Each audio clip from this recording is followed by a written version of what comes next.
nebus.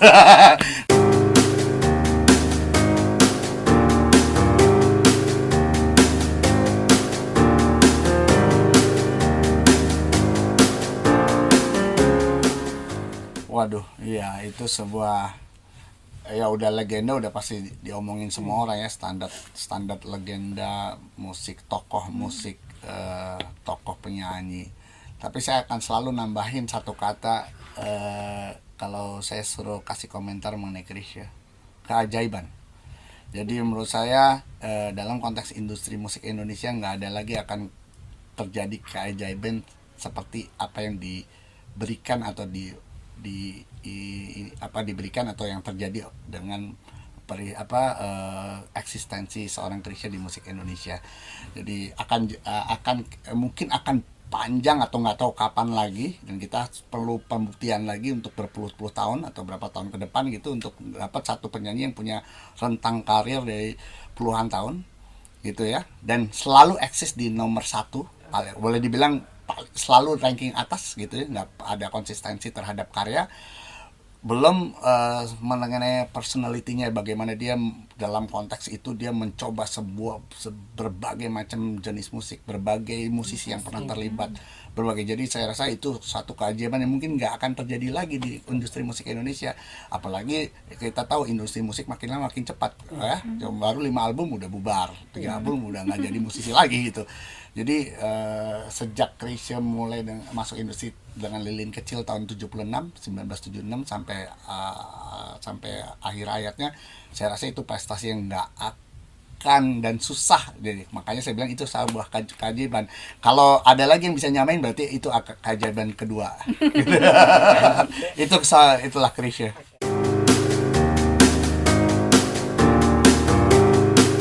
Jadi gini, pertama kali sebetulnya gara-gara ada sebuah konsep yang ditawarkan ke saya, dari Mbak Yanti, untuk bikin konsep mengenang Chrisye. Terus kita sepakat waktu itu, Gita yang ngusulin, judulnya pokoknya kayak konsep mengenang lah ya. Kita belum judulkan konsepnya Kidung Abadi. Nah, waktu kita nyusun siapa yang tampil, lagu apa aja, itu lebih pada satu apa isinya, kontennya untuk mentributkan Chrisye. Jadi siapa yang nyanyi, ada Once waktu itu dan segala macam ya. Pokoknya kita sibuk.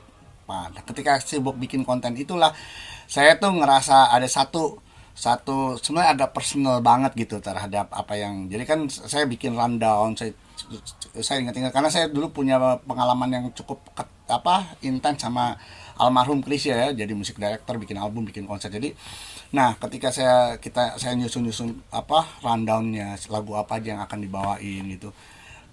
Terus saya teringat ada satu sebenarnya agak personal banget ya. Oh iya, saya selama dari tahun 94 sampai tahun 2003 saya mengawal Chrisye sebagai penyanyi, saya sebagai musik director untuk konser albumnya dan bershow-show di mana-mana. Sekalipun saya belum pernah bikin lagu buat dia. Jadi saya cuman bikin aransemen musiknya, bikin orkestra, bikin big band, bikin semua musik pengiring buat dia nyanyi di album maupun di konser. Jadi wah gila, gue tuh nggak pernah ternyata ya selama segitu dekatnya gitu ya gitu. Nah disitulah mulai pas konser itu saya memberanikan diri ke Mbak Yanti. Mbak Yanti, aku punya ide, boleh nggak kali ini saya bikin lagu baru khusus Chrisye. Nah gimana caranya? Kita pakai suara aslinya Chrisye bisa nggak ya gitu, kira-kira gitu. Jadi idenya masih kasar, tapi itu sebenarnya kayak balas dendam saya, atau justru nebus nebus, karena selama dia hidup saya nggak pernah bikin lagu buat dia, lebih banyak selalu bikin musik sampai lupa bikin lagu. Padahal kan semua musisi pasti pengen bikin lagu buat Chrisye. Saya udah begitu jaraknya, udah begitu dekat Chrisye, sama Chrisye ngapain aja bareng-bareng, kita main di mana. Nah akhirnya di konsep itu tahun 2012, jadi saya memberanikan untuk punya konsep itu. Alhamdulillah Mbak Yanti terserah, jadi setuju-setuju aja, boleh silahkan. Tapi ya saya tahu itu sulitnya sangat, karena yang penting saya bilang saya pengen bikin lagu baru, pakai suara Chrisye.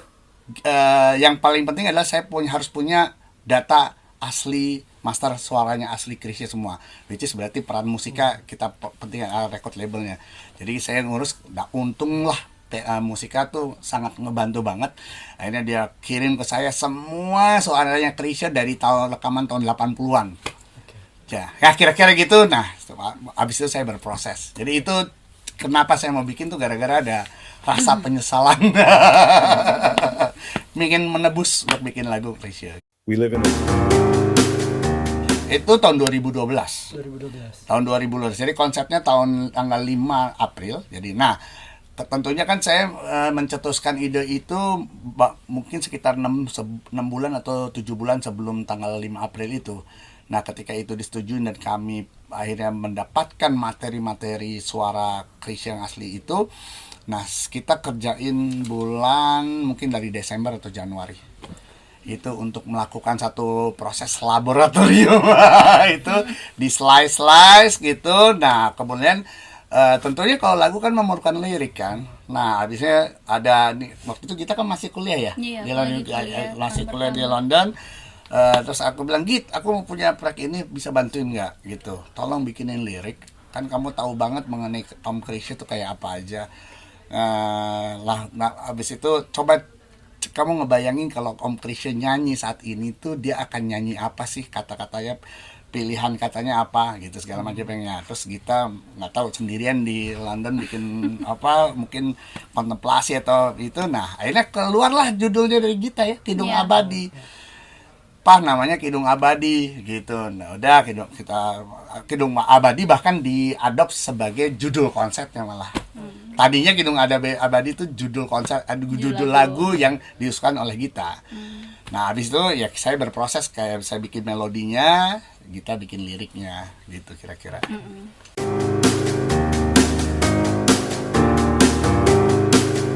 Teknis. Jadi gini, mungkin harus dari kita. Waktu aku kasih, Git, tolong. Nah, Git. Jadi urutannya gitu. Bikin lagu, wah susah. Nanya sama orang-orang, Mas yakin Mas? Gila itu nggak pernah dibikin. Saya juga nggak nyangka bahwa itu juga mungkin di dunia juga belum ada yang berani bikin itu gitu. Tapi coba deh, karena ada itu perasaan itu ya, mau menebus, pengen bikin lagu buat Krisya walaupun Krisya udah nggak ada. Yang penting saya punya materinya. Nah, terus saya nugasin Gita, silakan Gita. Basically sih waktu itu memang pas pertama kali Papa cerita, waktu itu sih sebenarnya posisiku juga mungkin aku juga masih awal-awal tuh bahkan bikin lagu ya gitu. Tapi memang terus terang emang aku seneng bikin lirik gitu, dan mungkin Papa juga tahu itu gitu. Dan pas denger Papa punya ide yang mungkin agak, aku pertama-tama juga mikir, yakin Pak mau bikin gitu ya. Cuman aku agak, memang karena udah biasa juga sama Papa, aku tahu mungkin ya memang ambisinya kayak gitu sampai mana gitu ya. Jadi aku pun ya udah deh coba dulu gitu ya. Mungkin juga aku merasa ya mungkin aku juga banyak akhirnya berkaca juga memori aku tentang Om Krisya ya, mungkin memang aku pengen penasaran juga lah awalnya, sebenarnya penasaran gitu ya, walaupun aku merasa itu memang sebuah tantangan yang besar juga buat aku gitu. Dan aku merasa waktu itu ya udah deh, gampang kalau aku mulainya. Aku mulai dengan ya pastinya membuka semua lagunya Om Krisya, ngumpulin kata-kata ya gitu ya. Pertamanya sih ya udah kumpulin kata-kata. Terus abis itu emang sesudah kekumpul kata-kata yang menurutku menarik, mulailah abis itu aku merasa ya tinggal dirangkai. Tapi pas ngerangkainya tuh ternyata nggak segampang itu juga ya gitu ya. Jadi bahwa memang itu tadi Papa pesan juga kan gitu, ya pastinya karena mungkin lagu ini juga sangat ajaib ya, bukan hanya ajaib ya, karena mungkin ini kan diciptakan setelah Om Krisya sekarang juga Om Krisya sudah nggak ada, jadi mungkin ada pesannya tuh harus tepat gitu ya gitu. Aku merasanya nggak bisa cuman lagu apa gitu, lagu cinta biasa atau lagu apa gitu. Dan aku ngerasa ya aku mulai berpikir gitu, kira-kira Om Krisya mau nyanyinya tentang apa ya gitu. Dan akhirnya aku mulai ngeliat gitu ya, kata-katanya kok sepertinya aku kayak ngerasa ada kayak apa ya, akhirnya terinspirasi untuk bikin lagu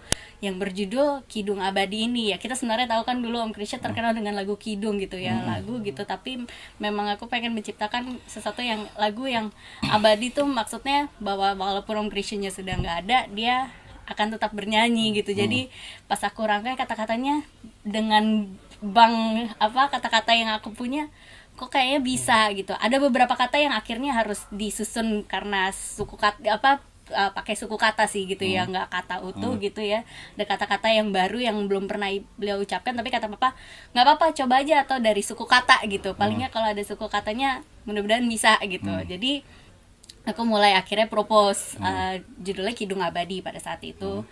Terus habis itu propose, terus papa kebetulan suka lagunya, walaupun sebenarnya mungkin emang ada kata-kata yang agak bisa dibilang mungkin agak dark juga ya gitu ya, ada kini ku telah tiada apa gini segala macam, tapi aku merasa ya aku pengen mencoba untuk apa ya, aku merasa itu kayaknya pantas saja untuk tetap dimasukin gitu ya, dan papa pun setuju gitu. Dan pada prosesnya sih banyak akhirnya tektokan sih, karena ada beberapa kata yang akhirnya nggak bisa juga ya, karena sudah dicari lead banknya ini dari bank, kita nyebutnya bank suku katanya itu library-nya ternyata tidak bisa digabungkan, akhirnya aku harus menyesuaikan, jadi tetap ada proses penyesuaian itunya ya. Habis itu masuk ke teknisnya. Jadi saya ngumpulin sound engineer, anak-anak muda yang jago-jago di ngolah data vokal ya gitu.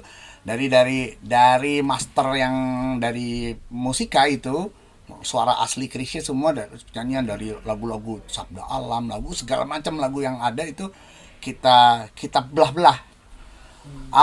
Lam, kita punya berapa biji yang ada, berapa ratus. Lam, kata ba, dimasukin semua, dibikin. Nah ini yang lama memang, berbulan-bulan untuk bikin library.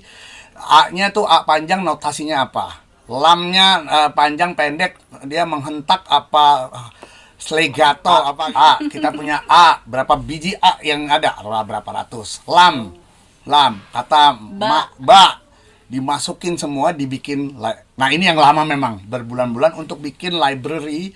A-nya tuh A panjang, notasinya apa. Lamnya panjang pendek, dia menghentak apa, slegato apa gitu. Nah di satu kita punya semuanya. Nah habis itu itu urusan teknis. Saya bikin lagu melodi. Jadi dari lagunya kita saya saya bikin melodinya. Itu agak lumayan lancar. Saya nggak tahu kenapa, kalau nggak salah cuma semalam saya bikinnya. Abis lirik dari Gita, sampai aku bilang Git, aku nggak tahu nih, tiba-tiba kayaknya waktu aku bikin melodi ini lancar banget, nggak ada masalah, langsung karena klop aja langsung dari liriknya. Jadi lancar, cuman berapa jam, dalam semalam lah itu selesai. Tapi itu baru karyanya, belum masuk siapa yang nyanyinya. Nah, ketika ini masuklah, ini pekerjaan sangat teknis. Sebenarnya mungkin kita juga nggak ngerasa itu akan sebanyak tugasnya akan sebanyak itu, karena kita mikir memang gampang lah, tinggal pakai kata. Aku aja ada katakanlah waktu kidung, itu kayak misalnya kata kidung ya tinggal ngambil dari lagu kidung misalnya gitu ya. Kata malam mungkin dari angin malam. Ternyata nggak bisa. Jadi akhirnya saya memerintahkan para engineer, coba kita slice satu-satu. Karena panjang pendeknya. Lam, panjang pendek. Kita harus punya data itu. Tiada, ada, itu semua. Jadi bahkan kata kidung aja pada akhirnya itu ngambil kata ki-nya, suku kata ki dari lagu apa, du dari apa, dan dari apa. Karena kalau dari kata lagu kidungnya sendiri ternyata mungkin panjang pendeknya, nadanya beda, pas segala macam. Jadi kita pun juga pas awal nggak merasa itu bakal jadi work jadi ada masalah tingkat artistik yang tantangannya itu, dan teknisnya juga punya tantangan. Nah di teknik makanya kita bilang ada tektokan nggak. Ada beberapa yang walaupun kita punya library suara Krisya yang kita bisa slice per suku kata gitu, ternyata tetap aja nggak cocok. Akhirnya Git, boleh nggak ini ada sinonimnya nggak, kata apa waktu itu ya, bersama. Kayak ada bisikan lirik tadinya, akhirnya jadi bisikan kata. Gitu. Jadi nggak bisa bisikan lirik karena kita nggak dapet kata li dan rik yang bisa masuk gitu di lagu ini, karena dicoba, karena semua satu-satu gitu, di slice, ditaruh dulu. Jadi lirik depannya apa? Iya, adalah beberapa. Satu-satu di software. Nah, itu baru selesai merangkai.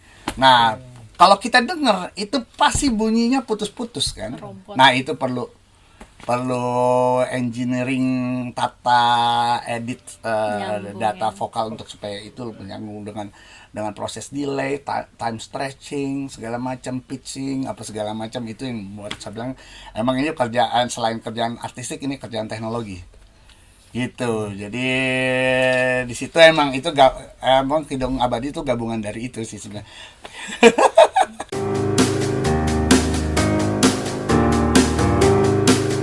Saya ada di kredit IT lupa, cuman engineer aja ada 5 yang kerja simultan, karena yang satu bikin 3 orang bikin library, bank lirik, istilahnya bank suku kata, satu lagi ada 2 lagi ngedit supaya itu semua smooth.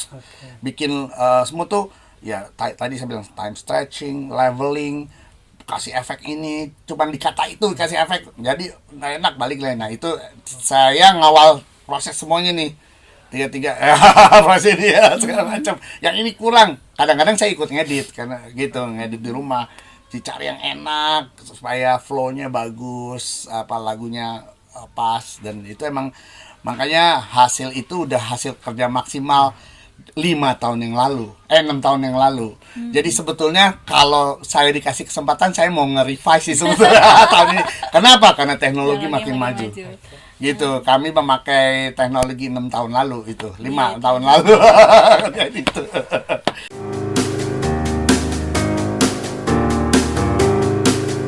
4 bulanan lah. 3 1 bulan itu, 3 bulan ngedit suaranya, yang teknis nih yang paling lama. Iya.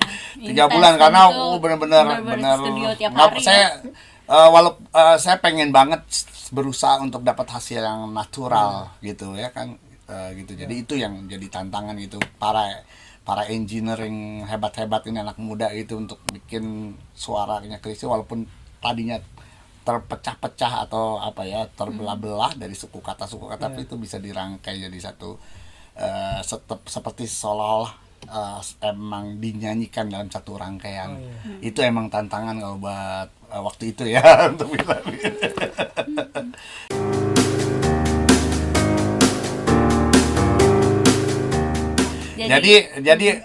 Jadi masternya itu buat konser. Jadi Pas konser juga waktu itu kita nampilin Om Chrisye dengan hologram waktu iya, itu. jadi ada visualnya, ada tapi visualnya. itu bidang lain ya. Tapi ini secara nyanyian, data nyanyian Chrisye sudah selesai. Memang abis itu saya berproses lagi, caranya lebih di musik iringannya. Jadi saya ke Waktu Praha. itu dibawakan secara live soalnya. Live, musiknya kan live kan. Belum ada rekamannya jadi, gitu. Iya, tapi data vokal itu udah jadi satu line dan kita sudah perdengarkan ke publik. Dan itu yang kita dengar yang di rekaman itu sebenarnya itu cuman musik iringannya saya ganti, yang live saya ganti dengan Czech Symphony Orchestra di Praha gitu. Jadi orkestrnya baru itu kira-kira setahun setelah peristiwa konser, saya jadiin master, terus saya serahkan ke Mbak Yanti. Waktu kira-kira jadi saya udah nggak pegang master itu, bukan master itu dari 2000, mungkin saya kasih ke Mbak Yanti sekitar 2013. Saya lupa gitu, kalau nggak salah setahun setelah konser saya berikan, Mbak Yanti ini saya persembahkan buat keluarga ya, silahkan kapan aja mau dikeluarin, terserah, dan saya pasti senang kalau ini dikeluarin gitu. Baru keluar sekarang. Jadi saya udah nggak ketemu master ini, jadi pas keluar lagi tuh rasanya aduh senang, dan satu kadang-kadang masih ada rasa emosional sih, karena itu emang peristiwa yang peristiwa selain latar belakang saya jarang banget bikin lagu. Peristiwa bikin lagunya itu kayak emang nebus dosa terhadap almarhum, nggak pernah bikin lagu buat dia, tapi secara mengenang prosesnya itu juga buat saya bangga, saya pernah ngelakuin proses itu gitu, karena nggak semua orang atau nggak semua musisi bisa dapat kesempatan proses itu gitu.